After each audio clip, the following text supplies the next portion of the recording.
Dans cette opération rue Orfila, la ville de Paris a exercé son droit de préemption pour acquérir un immeuble de 16 logements et de 2 commerces afin de réaliser un nouveau programme de logements sociaux dans le 20e arrondissement. La ville a acquis cet immeuble pour un montant de 6 252 000 euros et le bailleur social s'engage à réaliser les travaux pour environ 2 millions d'euros, honoraires compris, selon les éléments du dossier. Pour que cette opération soit rendue possible, vous avez décidé d'utiliser encore et toujours le système controversé des loyers capitalisés. Pour que les Parisiens qui nous écoutent comprennent, je vais expliquer ce que sont les loyers capitalisés. Derrière ce terme technique se cache une réalité bien plus simple. La ville achète des logements en utilisant son droit de préemption. La ville convertit ensuite ces mêmes logements en logements sociaux. Et enfin, la ville demande au bailleur social qui va exploiter ces logements pendant les 60 prochaines années, c'est le fameux bail amphithéotique, de lui verser l'intégralité des loyers qui lui sont dus en une seule fois. En résumé, régler en une année l'équivalent de 60 années de loyer. François Hollande, alors président de la République, avait accordé cette faveur à Madame Hidalgo. Le gouvernement actuel a prolongé cette possibilité en 2021. Néanmoins, dans une lettre qui a été adressée à Madame Hidalgo le 30 novembre 2020, les ministres concernés ont bien précisé qu'il s'agissait d'une dérogation qui était constitutive d'un risque budgétaire. Une fois encore, le fameux « en même temps ». Un risque budgétaire donc, tout simplement car cette dérogation permet de contourner une règle d'or de la comptabilité publique, c'est la règle de l'équilibre des budgets d'investissement et de fonctionnement, pardonnez-moi d'être un peu technique, et ainsi d'encourager le financement des dépenses courantes par l'emprunt. Je rappellerai que la Chambre régionale des comptes d'Île-de-France a également dénoncé cette pratique des loyers capitalisés et l'a qualifiée de pure manœuvre comptable.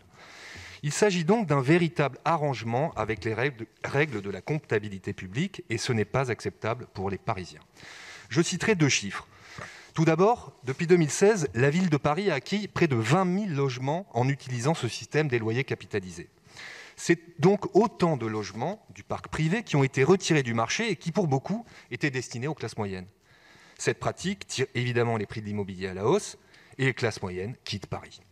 Le deuxième chiffre, c'est 1,2 milliard d'euros qui ont été versés par les bailleurs sociaux à la ville de Paris grâce à ce système. Ces sommes considérables, qui auraient dû être perçues durant des années, sont ainsi englouties en un seul exercice budgétaire. En procédant de la sorte, vous hypothéquez tout simplement l'avenir de Paris. Alors les conséquences pour les bailleurs sociaux, elles sont simples.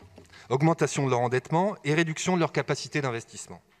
Résultat, vous avez tellement étranglé les bailleurs sociaux qu'ils ne réalisent même pas les travaux de rénovation votés en Conseil de Paris et pour lesquels la ville a versé une subvention. Sans ces travaux, les conditions de vie des locataires de logements sociaux se sont largement dégradées à Paris. Fuite d'eau, plafond qui s'écroule. Avec Rachida Dati, nous avons vu tant d'exemples de ces dérives durant la dernière campagne municipale. Mais ça continue. Je citerai un exemple dans le 20e arrondissement, particulièrement représentatif de ces dérives et dont vous êtes responsable. Le Conseil de Paris a voté en 2017 une subvention pour des travaux de réhabilitation aux 52 rue Stendhal et 55-57 rue des Prairies, pour un montant d'environ 475 000 euros, soit près du tiers du montant des travaux. Ces travaux devaient être terminés en 2019. Nous sommes en 2021 et rien n'a été fait, ni même commencé. Pire, alors qu'il n'a pas effectué les travaux, le bailleur social exige de réaliser une opération de surélévation pour créer 12 à 14 nouveaux logements. Il a pour cela déposé un avis de marché en mars 2019.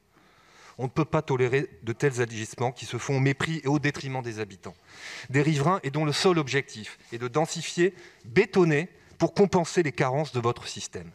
Dans cet exemple de terrain, je rajouterai qu'il s'agit pourtant d'une zone aérée et arborée, avec une vraie biodiversité.